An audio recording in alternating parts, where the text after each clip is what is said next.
Hi guys! Again, welcome na naman dito sa aking YouTube channel. Again, this is Yana. And today's video, i-share ko lang sa inyo yung isang pautangan online na inuutangan ko din kapag kailangan ko ng extra cash para sa pang-emergency na pangangailangan. Do, nung mga previous video ko or previous vlog na ni-upload ko dito nga sa aking YouTube channel, na i-share ko sa inyo yung ilan sa mga loan app na inuutangan ko. Pero ngayon nga, mag-focus tayo sa isang loan app. At ayun, sa loan app na ito, pwede kayong makautang hanggang 20,000 pesos. Nag-o-offer po sila ng 14 days hanggang 30 days na loan terms. Kapag first time nyo namang hiram sa pautangan na ito, ay pwede kayong makautang hanggang 10,000 pesos. Pero kapag reloaner na po kayo, pwede kayong makahiram hanggang 20,000 pesos. So, ilalagay ko na lang din yung link sa comment section at sa description below. Pwede nyo i-click yung link na yan para may explore nga yung pautangan na ito. So, by the way, ang Cash Express po yung tinutukoy ko.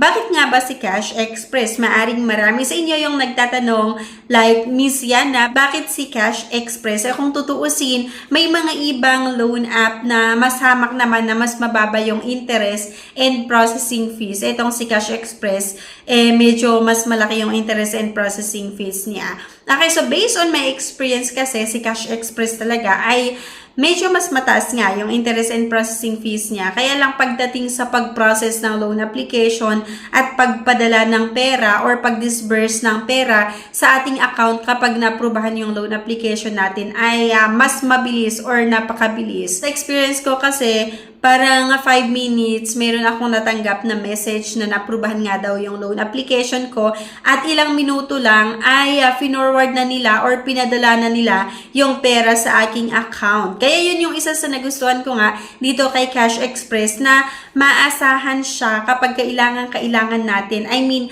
ngayon kailangan ko ng pera or kailangan mo ng pera sa oras na ito or sa minuto na ito ay pwedeng may consider nga yung pautangan na ito kasi pagdating sa processing at pag-disburse ng loan proceeds ay mabilis po sa kanila. Sabi ko nga, 5 to 15 minutes, malalaman mo kung approve or decline lang yung loan application at ipapadala nila agad yung pera kapag approve nga yung loan application natin. Pero disclaimer lang mga beshi ko ha, based lang ito sa sarili kong experience. Maaari kasi na merong iba na meron silang hindi maganda na experience dito kay Cash Express. So, sa akin naman kasi, kapag gumuutang ako dito, nagbabayad po ako on or before yung due date. Kaya wala akong na-experience na hindi maganda sa pautangan na ito kasi nga binabayaran ko siya agad-agad or on or before yung due date. Hindi po nagpa-post due yung account ko. Inaalagaan ko talaga yung pautangan na ito at laging nakasave yung link nila sa aking note kasi anytime na kailangan ko ng pera, isa ito sa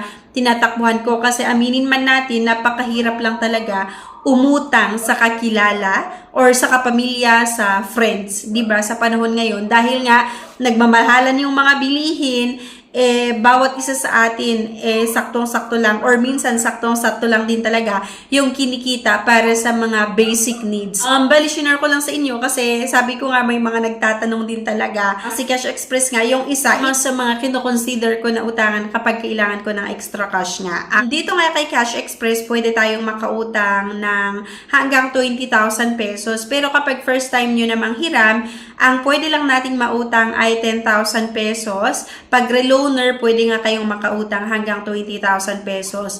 Merong 14 days to 1 month na loan term. Pero syempre kapag first time natin na umutang, ang ino-offer lang nila ay 14 days na loan terms. Pero kapag reloaner nga, hanggang 1 buwan yung loan terms. At 5 to 15 minutes nga po, malalaman mo kung approve or decline ang inyong loan application. And dinidisburse din naman po nila agad yung loan proceeds once approve nga yung application natin or loan application. Okay? So yun lang, bali share ko lang sa inyo at sana may nakuha kayo na idea sa video na ito. Pero disclaimer nga ulit ha, based lang ito sa sarili kong experience. Try or apply at your own risk. Maaari nga kasi na maganda yung experience ko dito kasi nga po nagbabayad ako on or before yung due date pero baka merong iba na hindi maganda yung naging experience nila dito kay Cash Express kaya mas maganda na gumawa na lang din kayo ng sarili nyong research bago nyo siya subukan. So sabi ko nga kay Cash Express medyo mas malaki yung interest and processing fees niya.